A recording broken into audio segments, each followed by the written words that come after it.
সবাইকে টার্গেট হাইজ করে স্বাগত। চলছে কোয়ান্টিটিভ অ্যাপটিটিউডের সমাধান পর্ব। এই সমাধান পর্বে আমরা আলোচনা করছি সরল সুদ চ্যাপ্টার থেকে। আজকে আমরা আলোচনা করব 70 থেকে তার পরবর্তী অঙ্কগুলো। তো এই চ্যানেলের সঙ্গে যারা যারা নতুন জুড়েছো এবং যারা যারা নতুন এই ভিডিওটি দেখছো তাদেরকে বলবো যে এটা মূলত চাকরির পরীক্ষার জন্য অঙ্কের একটা চ্যানেল, যেখানে আর.এস. আগরওয়ালের কোয়ান্টিটিভ অ্যাপটিটিউডের প্রথম থেকে শেষ পর্যন্ত চ্যাপ্টার ওয়াইজ সমাধান করা হয়। এছাড়াও বিভিন্ন ধরনের সিরিজ আছে, তোমরা প্লেলিস্টে গিয়ে ওখানে চেক করে নিতে পারো। অবশ্যই তোমাদের চাকরির পরীক্ষার ক্ষেত্রে এটা ভীষণ কার্যকরী হবে। তাই যারা যারা নতুন তাদেরকে বলবো তাড়াতাড়ি সম্ভব যত করা যায় তাড়াতাড়ি সাবস্ক্রাইব করে নাও এবং সঙ্গে বেল আইকনটিও প্রেস করতে ভুলো না।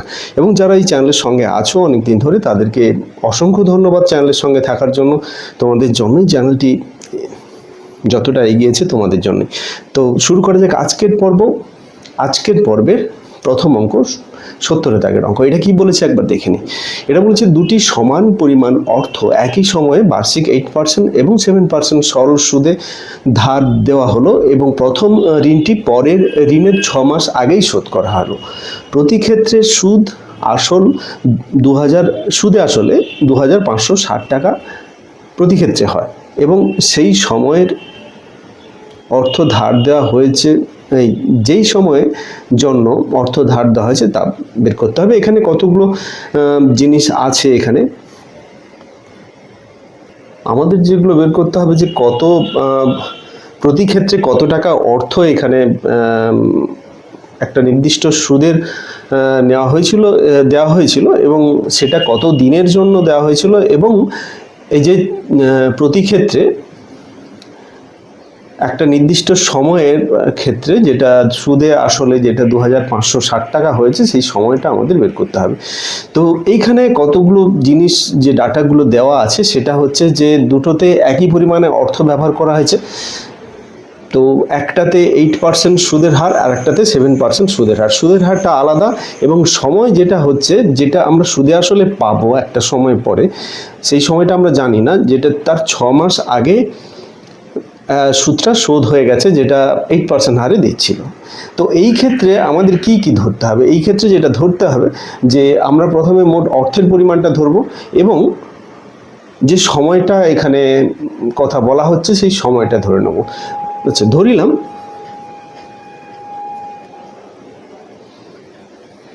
প্রতি ক্ষেত্রে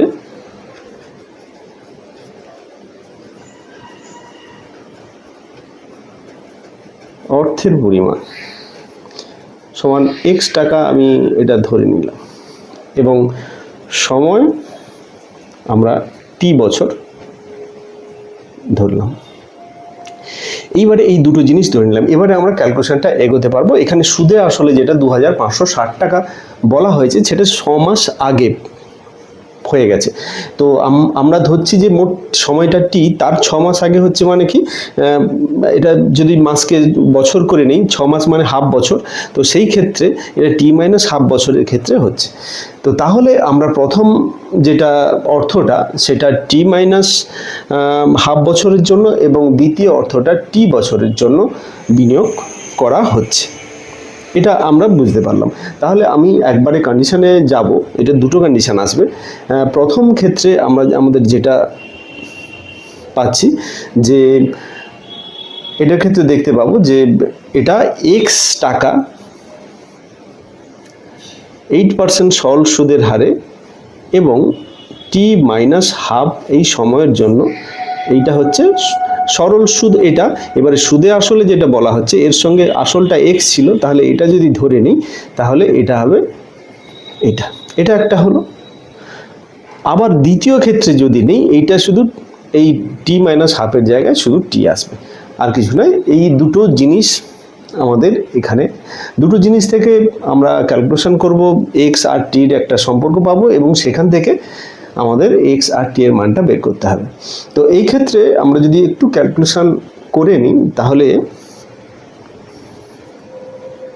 এটার ক্ষেত্রে আমরা কি পাবো যে এটা 100x প্লাস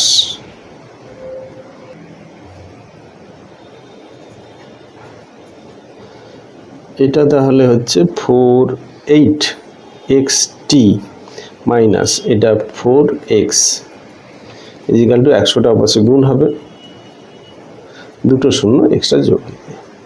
তাহলে এই হলো, এটা আমরা একটা কন্ডিশন, এখানে আমি একটু সরল করে নিই, এটা 96x হবে প্লাস 8xt সমান 2,56,000, এটা হলো।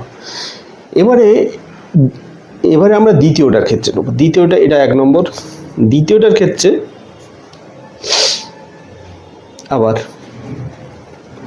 দ্বিতীয় কন্ডিশনের ক্ষেত্রে আমরা যেটা পাবো সেটা হচ্ছে কি, ওই আসল x থাকলো, এটা 6% সরল সুদে এবং t সময়ের জন্য। তাহলে সুদে আসলে যদি নেই, এটা প্লাস সমান হচ্ছে 2560। তাহলে এটাতে যদি আমি ক্যালকুলেশন করি, এটা 100x plus 6xt is equal two এটা। তো এটা একটা ছিল, এটা 2 নম্বর। আমরা দুটো জিনিস পেলাম।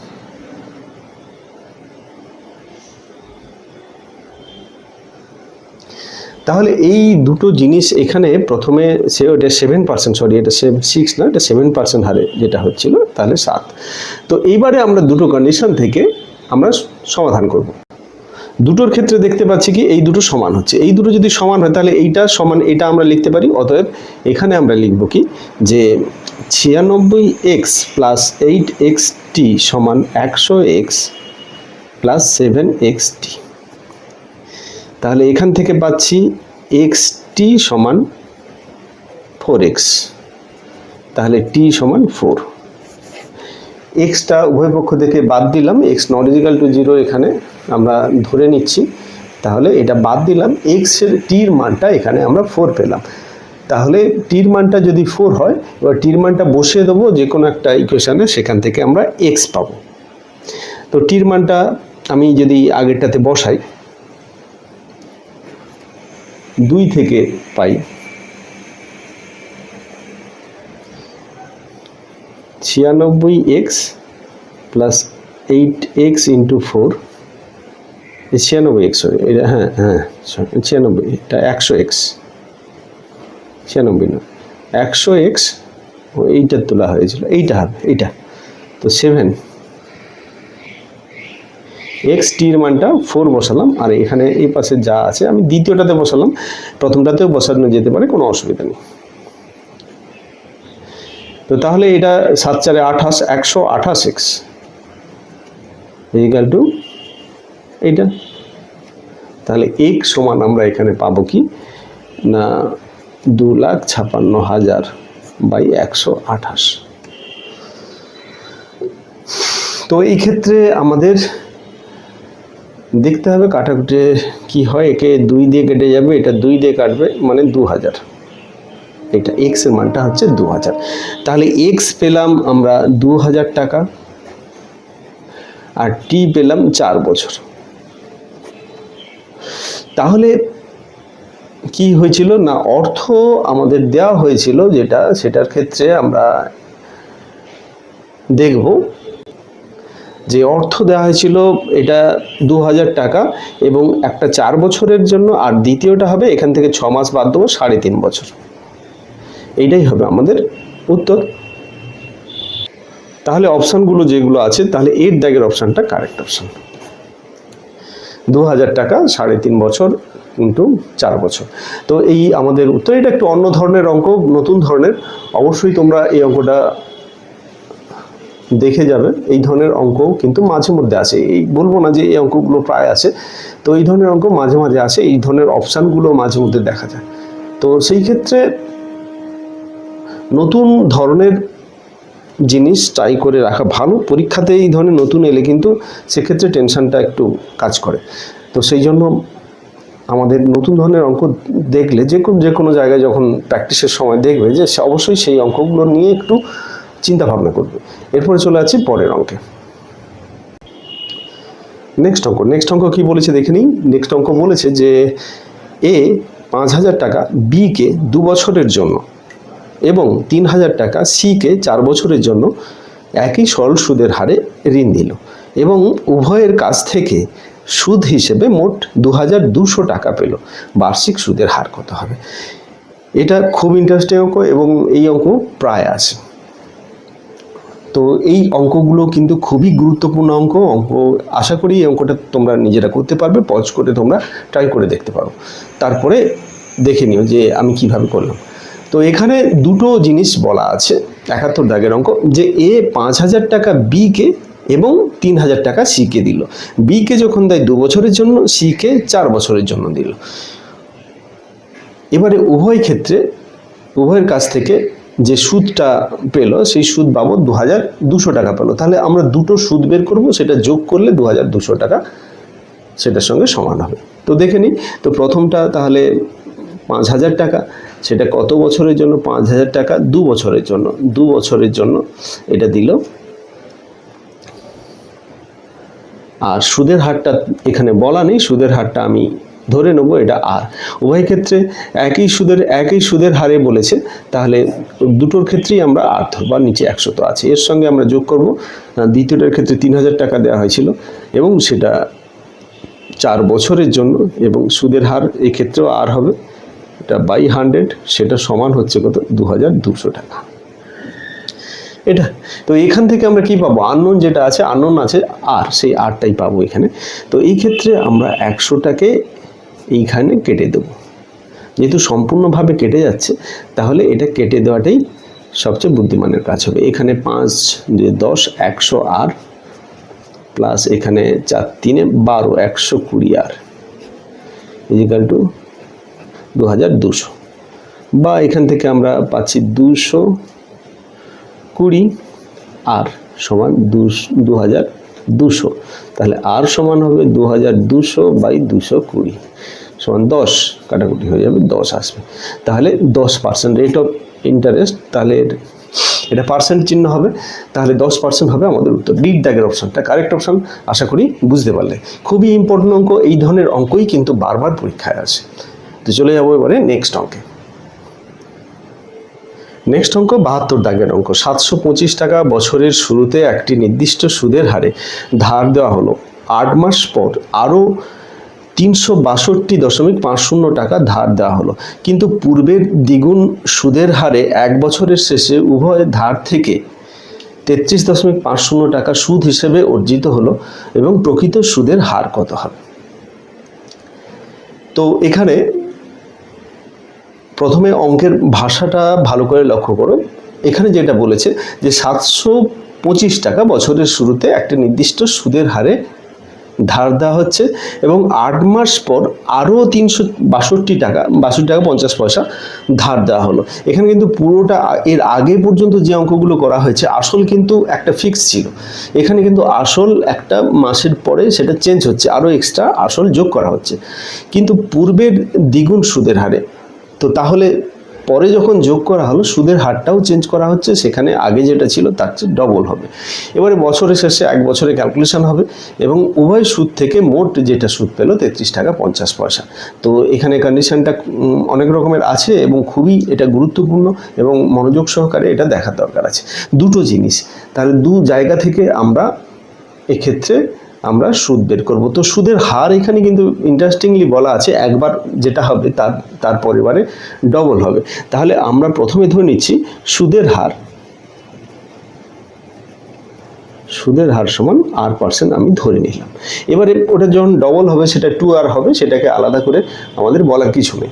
তো এখানে আমরা এবারে কন্ডিশন অ্যাপ্লাই করব। 225 টাকা R% সরল সুদে 1 বছরের জন্য হচ্ছে, সেটা তাহলে সূত্র অনুসারে এইটা হবে সুদ, সরল সুদ। এবারে দ্বিতীয়টার ক্ষেত্রে কি হচ্ছে না 725 টাকা, আর দ্বিতীয়টার ক্ষেত্রে 362.50 এই টাকাটা, এটা দ্বিগুণ সুদের হারে, এবং সেটা 1 বছরের জন্য, 1 বছরের জন্য নয়, এটা 8 মাস পরে যদি হয় তাহলে ক মাস হচ্ছে, আর 4 মাস হচ্ছে, মানে পুরো বছরের 1/3। তাহলে পুরো বছরের 1/3 জন্য এখানে 1/3 হবে, আর 100টা তো থাকবেই। এইটা আমাদের 1 বছর, এটা 1 বছর পূর্ণ সংখ্যায় নিয়েছি যেহেতু পুরো বছরটা, কিন্তু এটা শুধু 4 বছর হচ্ছে, মানে 4/12, যেটাকে আমরা 1/3 হিসেবে ধরে নিচ্ছি। আর কিছুই নয়, সিম্পল জিনিস। এখানে সিম্পলভাবে চিন্তা ভাবনা করতে হবে। জটিলভাবে চিন্তা ভাবনা করলে কিন্তু অঙ্কে কিন্তু ভালোভাবে রেজাল্ট পাওয়া যায় না, এবং সেক্ষেত্রে ভুল হওয়ার সম্ভাবনাটাই বেশি। তো এই দুটো জিনিস গেল, এই দুটো জিনিস সিম্পল ক্যালকুলেশন করব, ক্যালকুলেশন করে আমরা উত্তর বের করবো, আর কিছুই নেই। তো এই ক্ষেত্রে আমরা 100টা যেরকম নিচে আছে 100টা ওপাশে গুণ করে দিতে পারি, আর কিছুই নয়। এখানে শুধু 100টা তাহলে কাটাকুটি করবো না, এখানে 3 দিয়ে যতটা কাটা যায় দেখব। 3 1 3, 3 2 6, হবে না, কাটবে না। 3 দিয়ে পুরোটা কাটাকাটি হবে না, যেমন আছে তেমন থাকলো। তাহলে আমি ক্যালকুলেশনটা একটু বলে দিই। এক্ষেত্রে আমরা এই দুটো যেমন সূত্র অনুসারে বসালাম তেমনিভাবেই হলো। এটা যেহেতু 1/3 হয়েছে, কারণ এটা বলেছে এটা 8 মাস পর, মানে বাকি যে 12 মাসের মধ্যে 8 মাস বাদ দিলে 4 মাস থাকে, সেই 4 মাসকে আমি বছরে করেছি 4/12, 12 মাসে 1 বছর হয়, তাহলে 1/3 হচ্ছে। তো দুটো যোগ করলাম, দুটো যোগ করে যেটা টোটাল সুদ হবে এটা। তো এইটা গেল আমাদের টোটাল কন্ডিশন। এখান থেকে আমরা সরল করব কিভাবে? এইটা তো 300 হচ্ছে, এটা 100 হচ্ছে, লসাগু করলে 300 হয়। তো এটা যেহেতু 100 আছে, এটা 3 দিয়ে উপরটা গুণ হবে, এটা যেমন আছে তেমন থাকবে। এটা ক্যালকুলেশন করলাম, এটা হলো, আর নিচের যে 300 পাশে গুণ হয়ে যাবে। তো এই দুটো যদি যোগ করি এটা দাঁড়াবে 2900, আর এইটা যদি গুণ করি এটা পাশে গিয়ে গুণ হলে এটা দাঁড়াবে কত? এটা তাহলে আর এর মানটা অ্যাকচুয়াল কি দাঁড়াচ্ছে? আর সমান বাই 2900। তো এটা গেল। এখানে আমরা এটাকে যদি আমি ক্যালকুলেশন করি, এটা দাঁড়াবে, এটা তো একটা কাটলো, পুরোটা কাটবে না, দশমিক আসবে। দশমিক যদি নিই এটা হবে 3.46। তো তাহলে 3.46 হচ্ছে যেটা প্রথমে প্রাথমিক অবস্থায় যে সুদের হার, তারপরে ওটাকে আমরা ডবল করেছি, সেটা আমাদের ব্যাপার নয়। আমাদের আসল যে সুদের হারটা, প্রকৃত সুদের হার, সেটা আমরা 3.46 পেলাম। তো এটাই হবে আমাদের উত্তর। তাহলে প্রকৃত সুদের হার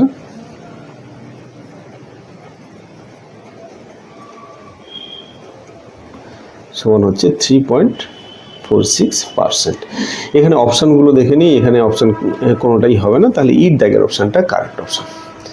তো আশা করি বোঝাতে পারলাম। এই অঙ্কে এই ভাষাগুলোকে ধীরে ধীরে স্টেপ বাই স্টেপ আমাদের বুঝতে হবে। তো তাহলে এটাতে বিশেষ কোনো কিছু নেই, আলাদা কিছু নেই, একই রকমের অঙ্ক। এরপরে চলে যাচ্ছি নেক্সট অঙ্কে। নেক্সট অঙ্ক 73 দাগের অঙ্ক। এটা বলেছে যে 3 বছরের জন্য দুটি ভিন্ন উৎস থেকে প্রাপ্ত সরল সুদের পার্থক্য 13.50 টাকা।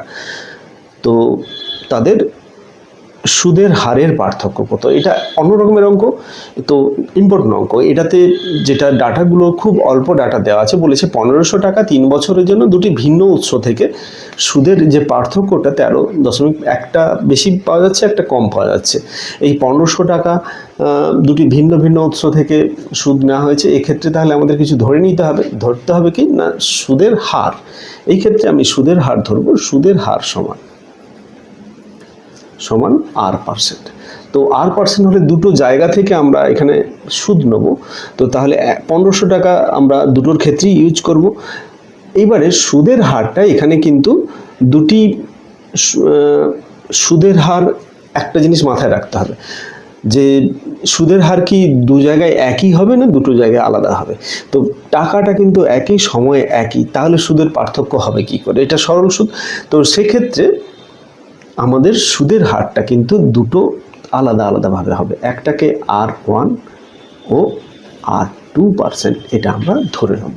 সুদের হারটা দুটো আলাদা আলাদা হবে। এখানে কিন্তু অঙ্কটাতে টুইস্ট আছে। তো যেহেতু এটার মানে এখানে যদি আমি আসলটা কিংবা সময়টা যদি আলাদা আলাদা করতাম, তাহলে কিন্তু এটা কিন্তু স্পষ্টভাবে বোঝা যেত না যে সুদের হারটা আলাদা না একই। কিন্তু যেহেতু দুটো ফিক্সড দেওয়া আছে, সেক্ষেত্রে কিন্তু আমাদের সুদের হার আলাদা অবশ্যই হতে হবে, না হলে দুটোর সুদের পার্থক্য এখানে আসবে না। তাহলে যাই হোক, একটা R1 ধরা হলো আর একটা R2 ধরা হলো। তাহলে এইটা হলো আবার দ্বিতীয়টার ক্ষেত্রে যেটা আসছে সেটা হচ্ছে কি 1500 ইন্টু R2, এটা 3 বছরের জন্য। একই রকমভাবে এটা সমান হচ্ছে কত না 13.50। তো এবারে আমাদের R1 R2-র মধ্যে রিলেশন এখান থেকে আমরা পাবো। তাহলে এটা 15 × 4500 R1 প্লাস 1500। আচ্ছা, একটা জিনিস হচ্ছে দুটোর ক্ষেত্রে কিন্তু 4500, শুধু R1 R2 দুটোর ক্ষেত্রে পার্থক্য এটাই। আর এটা উপাশে 100 তো লসাগু হবে, 100 উপাশে গিয়ে গুণ হলে এই দশমিকটা উড়ে চলে যাবে, 2 ঘর আগে যেহেতু ছিল। এইবারে এই দুটোকে ক্যালকুলেশন আমরা যদি করি, 4500টা কমন যাবে, R1 প্লাস R2, আচ্ছা সরি এটা মাইনাস হবে, এটা পার্থক্য যেহেতু দেওয়া আছে, R1 মাইনাস R2 সমান হচ্ছে 1350। তাহলে এই ক্ষেত্রে R1 মাইনাস R2 সমান 1350/4500। তো এই ক্ষেত্রে আমরা যদি এটাকে সরল করি, এটা ভাগ করে দিই, তাহলে এটা পাবো 0.3%। তো এই গেল এখানে। তাহলে আমরা R1 মাইনাস R2 যেটা দুটোর সুদের হারের পার্থক্য পেলাম, সেটা হচ্ছে কত 0.3%। এটাই আমাদের চেয়েছে সুদের হারের পার্থক্য কত। ই দাগের অপশানটা, এই সি দাগের অপশানটা কারেক্ট অপশান, যেটা হচ্ছে 0.3%। এটাই হবে আমাদের উত্তর। নেক্সট অঙ্কে চলে যাই। নেক্সট অঙ্ক কি বলেছে একবার দেখে নিচ্ছি। এখানে 74 দাগের অঙ্ক। অঙ্কটা দেখতে বড়, কিন্তু দেখে নিই ডাটাগুলো কেমন কিভাবে দেওয়া আছে। পিটার 12,000 টাকা বার্ষিক 10% সুদের হারে এবং তা অপর কিছু পরিমাণে অর্থ বার্ষিক 20% সুদের হারে বিনিয়োগ করলো। মোট বিনিয়োগ করা অর্থ থেকে বছর শেষে প্রাপ্ত মোট সুদের পরিমাণ বার্ষিক 14%। মোট কত টাকা বিনিয়োগ করা হয়েছিল। সুদের পরিমাণটা এখানে কিন্তু পার্সেন্টেজ দেওয়া আছে, সুদের পরিমাণ আলাদা করে সংখ্যায় দেওয়া নেই। তো এটা ওই সুদের পরিমাণটা আলাদা করার জন্যই, একটা পার্সেন্টেজ দেওয়ার জন্যই অঙ্কটা আলাদা হচ্ছে। এবং এই অঙ্কটা ইম্পর্টেন্ট অঙ্ক, এই অঙ্কটা খুব গুরুত্ব সহকারে দেখতে হবে। এখানে 12,000 টাকা আমাদের প্রাথমিকভাবে পিটার 10% হারে অপর কিছু পরিমাণ অর্থ 20% হারে বিনিয়োগ করলো। তো দ্বিতীয় ক্ষেত্রে কি পরিমাণে অর্থ দেওয়া হয়েছিল সেটা আমাদের জানা নেই, সেটা আমরা ধরে নেব। আর বাকি সব ডাটা মোটামুটি দেওয়া আছে, আর আলাদা করে কিছু নেই, ওটা থেকেই আমরা ক্যালকুলেশন করব। তো দেখা যাক, এটাতে প্রাথমিক অবস্থানে আমাদের 12,000 টাকা, 12,000 টাকা 10% হারে এক বছরের, এখানে কত বছরের জন্য, 1 বছরের জন্য বার্ষিক। তো 1 বছরের জন্যই নেওয়া হয়েছে, এবং সেখানে তার সঙ্গে আরও কিছু টাকা যোগ হচ্ছে, যেটা আরও কিছু পরিমাণে অর্থ যোগ হচ্ছে না, অন্য একজনকে দেওয়া হচ্ছে এক্স টাকা আমরা ধরে নিচ্ছি। সেটা কত পার্সেন্ট হারে দেওয়া হচ্ছে, বার্ষিক 20% হারে। তো 1 বছরের জন্য এখানে বাই 100 করলাম। তো এই দুটো সমান, যেটা হচ্ছে মোট টাকা কত হচ্ছে 12,000 প্লাস এক্স, এটা হচ্ছে মোট টাকা। এর 14%, এর 14%, মোট টাকা হচ্ছে এর 14%, এবং 1 বছরের জন্য, তাহলে এত বাই 100, একে এক বছরের জন্য 1 দিয়ে গুণ করতে পারে। তো অসুবিধা নেই, না গুণ করলে, এটা না গুণ করলে কোনো ব্যাপার নয়। এটা যদি বেশি বছরের হতো সেটা গুণ করলে কাজ দিত। যেহেতু 1 বছরের জন্য এটা আর গুণ করবো না, শুধু 14/100 লিখে দিলাম। এটা 14% বের করছি। তো এই ক্ষেত্রে তাহলে আমরা ক্যালকুলেশন করব লসাগু। এটার ক্ষেত্রে এই দুটো লসাগু করলে, আচ্ছা লসাগু আমরা করব কি, পুরো এক্স বাদ যাচ্ছে এখানে, তাহলে এ পাশে থাকছে, এখানে 3টে শূন্য ছিল, 10 গুণ হলে 4টা শূন্য, আর এখানে 20x ইজিক্যাল টু বাই 100 হতো। আমি উভয় পক্ষ থেকে 100 বাদ দিলাম কিছু কিছু। আচ্ছা, এটা 12 গুণ করবো আমরা, 12 গুণ তো 14, 12 4 48, 12 1 12, 1 6 8, 3টে শূন্য, আর 14x। এটা কিছু কিছু ক্যালকুলেশান কিন্তু পরপর যত ক্যালকুলেশন প্র্যাকটিস করবে, যত অঙ্ক প্র্যাকটিস করবে তত কিন্তু এই ক্যালকুলেশনগুলো র্যাপিড হবে। এই 100টা কীভাবে বাদ গেল এটা আলাদা করে ডিসকাস করার আশা করি কোনো প্রয়োজন নেই, সিম্পল জিনিস। তো এখানে এক্সের মধ্যে আমরা পাচ্ছি কত, এখানে বিয়োগ গেলে এটা ওটা যদি এ পাশে আসে 6x আসবে, আর এটা যদি ও পাশে যায় তাহলে আমাদের যেটা হচ্ছে 12,4,800, এটাকে যদি করি তাহলে বিয়োগ করতে হবে এখানে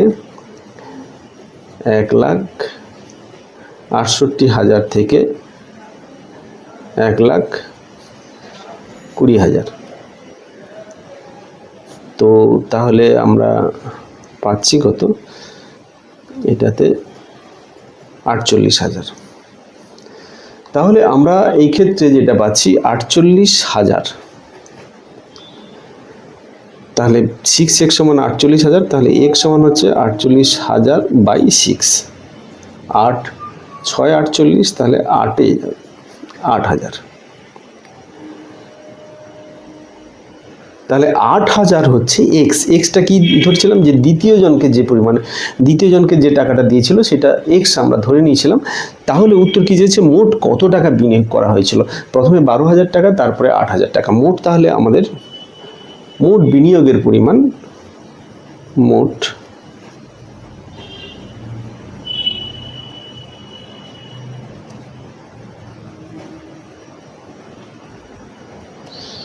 সমান 12,000 প্লাস 8,000, মানে 20,000 টাকা। এই হবে মোট বিনিয়োগের পরিমাণ 20,000 টাকা। এখানে অপশানগুলো, এর দাগের অপশানটা কারেক্ট অপশান। আশা করি এটা বুঝতে কোনো অসুবিধা হলো না। এই ধরনের অঙ্ক কিন্তু পরীক্ষায় আসে, খুবই ইম্পর্টেন্ট, গুরুত্বপূর্ণ অঙ্ক।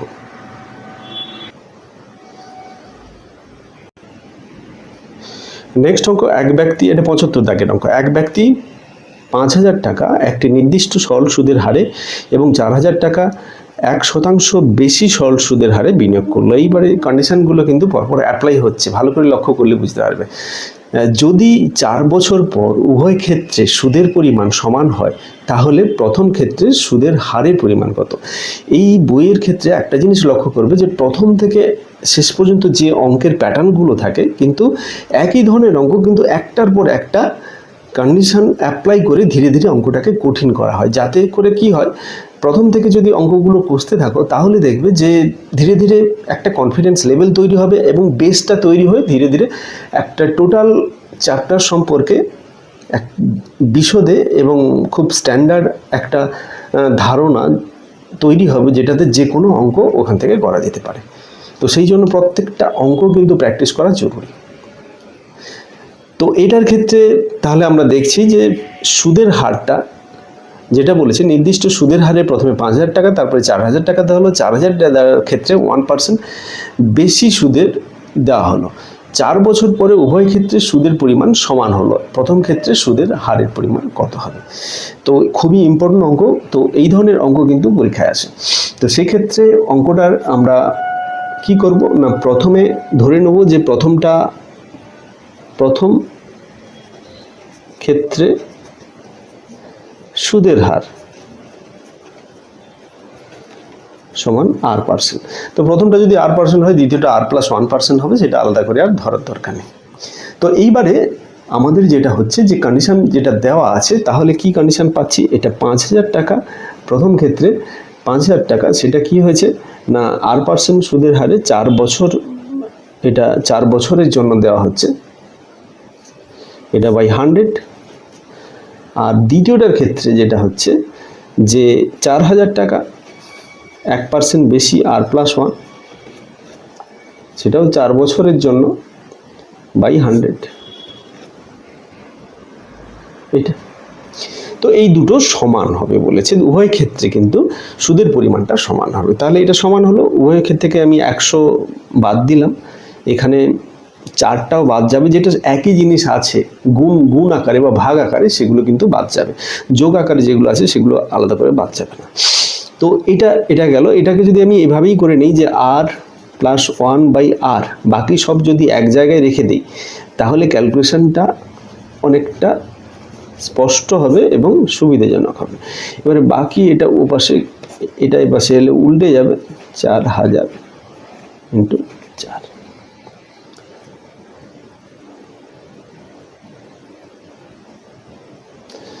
তাহলে 100 কেটে যাচ্ছে, এটা 0 কাটছে, 4 কাটছে, তাহলে 5-এর 4 থাকছে এই ক্ষেত্রে। তাহলে এখান থেকে আমরা এটা যদি ক্যালকুলেশন করি, এটা ডাইরেক্ট এখানে পেয়ে যাব আর সমান এখানে 4 পেয়ে যাচ্ছি। কোনাকুনি গুণ করে ক্যালকুলেশন করে নিতে পারো, বা দেখি বোঝা যাচ্ছে যে আর সমান 4। তো আর এর মান এখানে আমরা 4 পেলাম। তাহলে এই ক্ষেত্রে সুদের হার যেটা আমাদের হচ্ছে কত না, বার্ষিক 4% সুদের হার। তো আশা করি তোমরা এটা বুঝতে পারলে। খুবই ইন্টারেস্টিং অঙ্ক, এবং এই অঙ্কগুলো কিন্তু পরীক্ষার জন্য খুবই গুরুত্বপূর্ণ। তো প্রথম থেকে শেষ পর্যন্ত ভিডিওটি দেখতে থাকো। যদি ভালো লাগে অবশ্যই লাইক করো, শেয়ার করো বন্ধুদের মধ্যে, এবং যারা যারা নতুন তাদেরকে বলবো যে চ্যানেলটিকে তাড়াতাড়ি সাবস্ক্রাইব করে নাও। এই ধরনের সিরিজ আসতে থাকবে, এবং সঙ্গে সঙ্গে সময়োপযোগী আরও অনেক সিরিজ আসবে, তো আরও তাড়াতাড়ি ভিডিও আসবে। তো তাই এই চ্যানেলের সঙ্গে থাকো, এই চ্যানেল তোমাদের ভীষণ কাজে লাগবে। আজকে এই পর্যন্তই, পরবর্তী ভিডিওতে আবার দেখা।